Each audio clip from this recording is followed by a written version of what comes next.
Welcome dear students. Now the next topic is gear trains. This is theory of machine classes, and this is very important topic which is related to power transmission. So first of all, what do you mean by gear trains?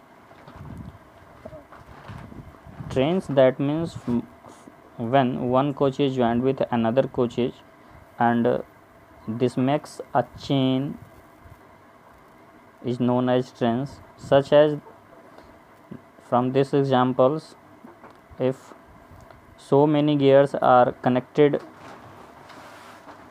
by the shaft,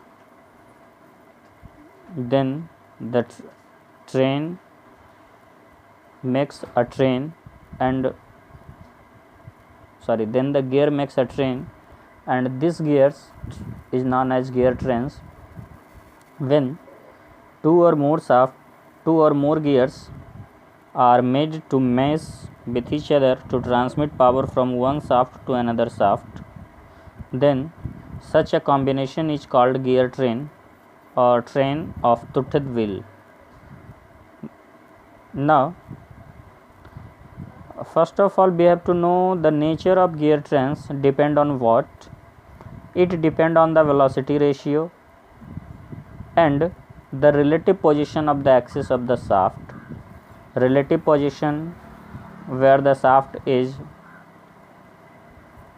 strengths, where from the shafts are connected.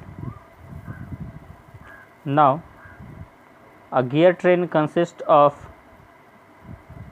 spur gear, bevel gear, and a spiral gear.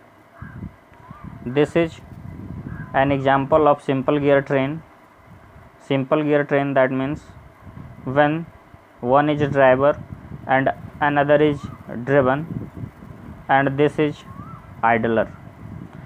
Gear train की आवश्यकता हमें तब पड़ती है जब हमें एक लंबे चेन में एक लंबे लिंक को कनेक्ट करके पावर ट्रांसमिट करना हो, तो हमें वहाँ गियर ट्रेन की आवश्यकता पड़ती है. दैट मीन्स एक गियर दूसरे गियर के साथ कनेक्टेड है एक शाफ्ट के माध्यम से टू द अनदर शाफ्ट, दूसरे शाफ्ट में पावर ट्रांसमिट करने के लिए. तो एक आप देख रहे हैं यहाँ ड्राइवर है, एक आइडलर है, एक ड्रेवन है. आइडलर का क्या काम है कि अगर मान लीजिए इस दोनों के बीच का डिस्टेंस ज़्यादा हो, दो शाफ्ट के बीच का डिस्टेंस ज़्यादा हो, तो हम एक गियर का यूज करते हैं जिस पे वेलोसिटी रेशियो का कोई फ़र्क नहीं पड़ता है, जिसके रहने से वेलोसिटी रेशियो पे कोई फ़र्क नहीं पड़ेगा, बट ये क्या करेगा, एक मोशन प्रोवाइड करेगा ड्रिवन को फॉलो करने के लिए.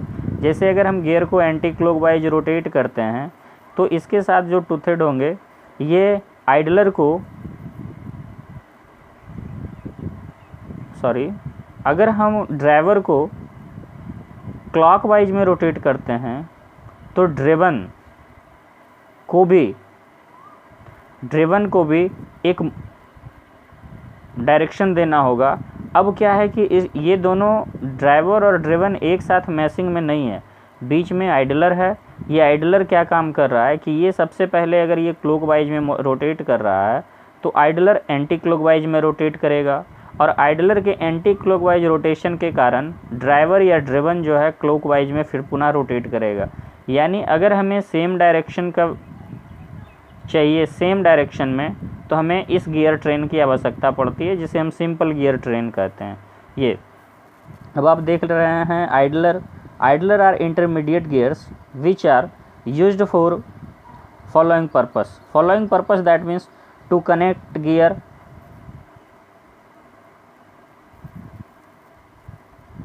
When a large centre distance is required. जब हमें लार्ज सेंटर डिस्टेंस की रिक्वायरमेंट होगी तब हमें आइडलर की आवश्यकता पड़ती है.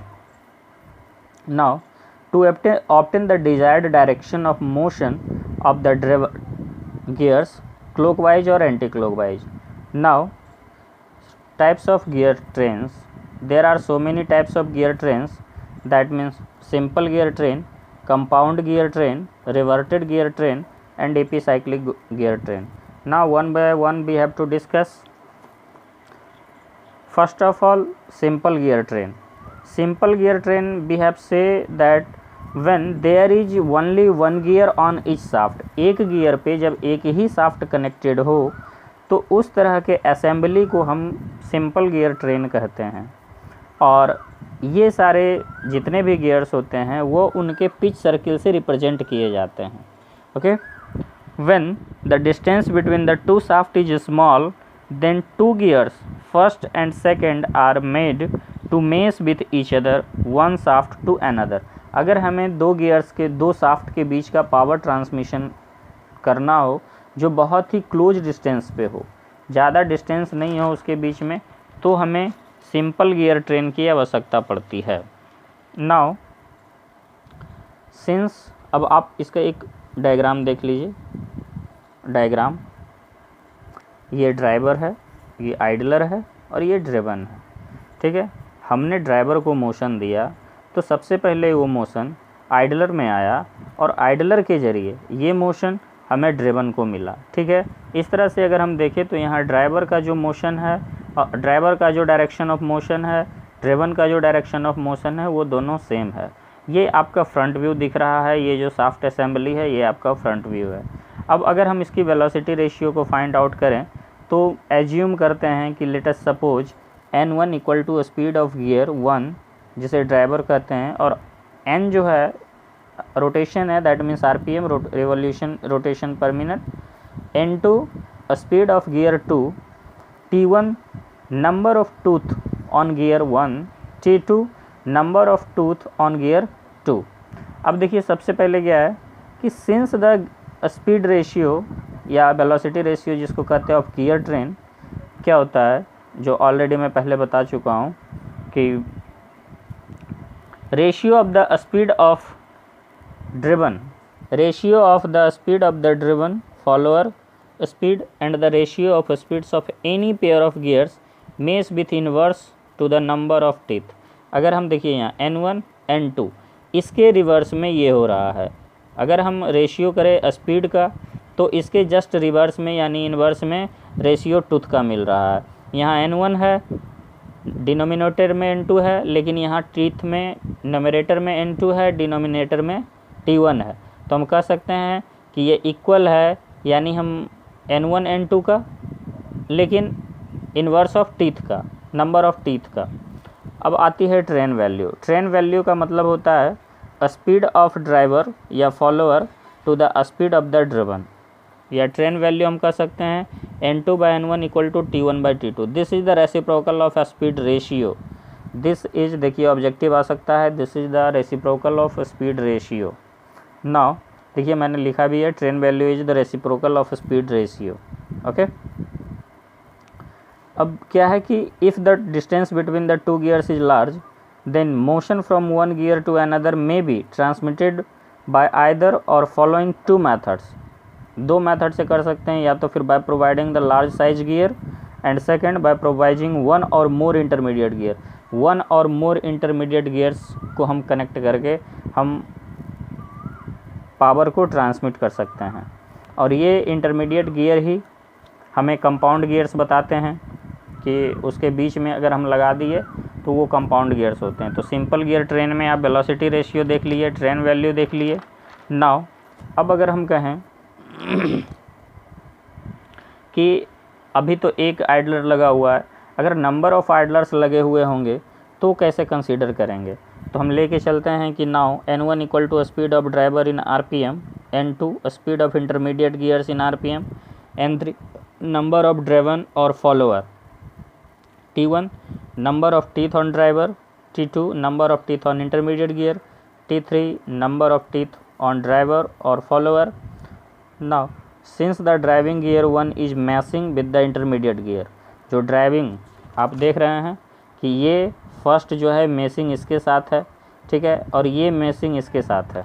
तो ड्राइवर मैचिंग है आइडलर के साथ और आइडलर मैचिंग है ड्रिवन के साथ। नाउ तो सबसे पहले वेलोसिटी रेशियो या स्पीड रेशियो निकालना होगा ड्राइवर और इंटरमीडिएट का, तो इसका हो जाएगा n1 by n2 equal to t2 by t1। अब हमें चलते हैं इंटरमीडिएट और ड्रिवन के बीच में, n2 by n3 equal to t3 by t2। अब देखिए फर्स्ट एंड सेकंड दो इक्वेशन हमें मिले, दोनों इक्वेशन को आपस में अगर मल्टीप्लाई कर दीजिए तो ये आता है final equation N1/N2 into N2/N3 equal to T2/T1 into T3/T1। आप देख सकते हैं N2 कैंसिल आउट हो गया, N1/N3 equal to T3/T1। That means अगर मैं कहूँ, मैं पहले भी आपको बोला था कि आइडलर के रहने पे भी किसी वेलोसिटी रेशियो पे किसी तरह का कोई फ़र्क नहीं पड़ता है। आप यहाँ भी देख सकते हैं इसके फार्मूले से कि N1 जो ड्राइवर है, N3 क्या है, ड्राइवन है, T3 क्या है, ड्राइवन है, और T1 क्या है, ड्राइवर है। तो इस तरह से हम कह सकते हैं speed ratio equal to speed of the driver to the speed of the driven, या फिर number of intermediate to the driven to the number of intermediate to the driver. Train value speed of driver to the speed of driver, speed of the driven to the speed of driver.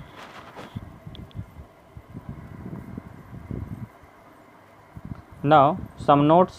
The above equation holds good if there is any number of intermediate gear, चाहे कितना भी, हमने यहाँ एक example लिया है, आप 2, 3, 4 intermediate gear को लगा के भी आप उसे कर सकते हैं। अगला है in simple gear train the speed ratio and the train value is independent of size, size पे डिपेंड नहीं करता है, and number of intermediate gear. अगला है